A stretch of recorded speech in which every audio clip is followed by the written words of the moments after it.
నిన్న అల్లు అర్జున్ బర్త్డే సందర్భంగా రిలీజ్ అయిన 'పుష్ప ది రూల్' టీజర్ గురించి మనం మాట్లాడుకుంటే చాలానే ఉన్నాయి. అంటే 'పుష్ప' రూల్ చేయగలడా లేదా అనేది నిన్న వచ్చిన టీజర్ ద్వారానే మనకు అర్థమైంది. యూట్యూబ్‌ని ఎంత రూల్ చేసిందో. సో, ఇక్కడ మనం బాగా ఆలోచించాల్సిన విషయం ఏందంటే, సుకుమార్ గారి గొప్పతనం గురించి ఖచ్చితంగా మనం మాట్లాడుకొని తీరాలి ఈ వీడియోలో. మాస్ సినిమాలంటే పెద్ద పెద్ద డైలాగ్స్ ఉండాలి, గుద్దితే గాల్లో తేలిపోవాలి, నడిస్తే జనాలు పొర్లు దండాలు పెట్టాలి అనే స్థాయి నుండి కొంచెం స్టైలిష్‌గా చీర కొంగును తీసి, ఆ కొంగు దోపి మడత పెట్టి కొట్టవచ్చు. ఇది కూడా ఒక రకమైన మాసే. ఇది మాస్ కాదు ఊరమాసు అని చూపించాడు. పెద్దగా మాటలు అవసరం లేదు. గొంతు పోయేలా అరవనవసరం లేదు. మనం ఏం చేయాలనుకున్నామో అది మనం చేసుకుంటా పోతే అది కూడా ఒక రూల్ లాగే ఉండిద్ది అని క్లియర్‌గా మనకి సుకుమార్ గారైతే చాలా బాగా అంటే చూయించాడు.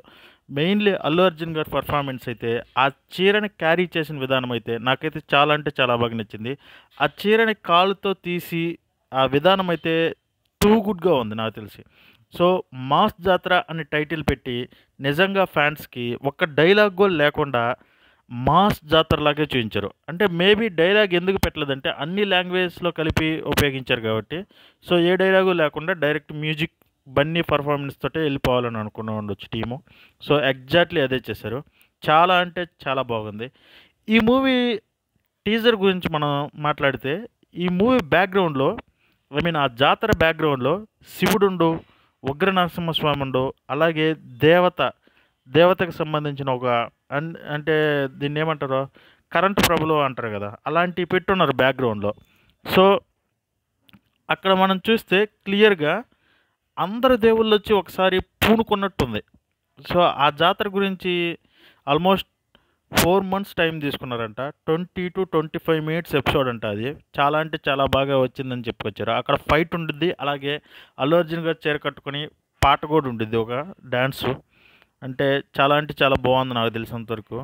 మీరు గనుక దీన్ని చూసుంటే మీరేమన్నా అబ్జర్వ్ చేసుంటే ఈ టీజర్‌లో దాన్ని మాతో పంచుకోండి ఖచ్చితంగా.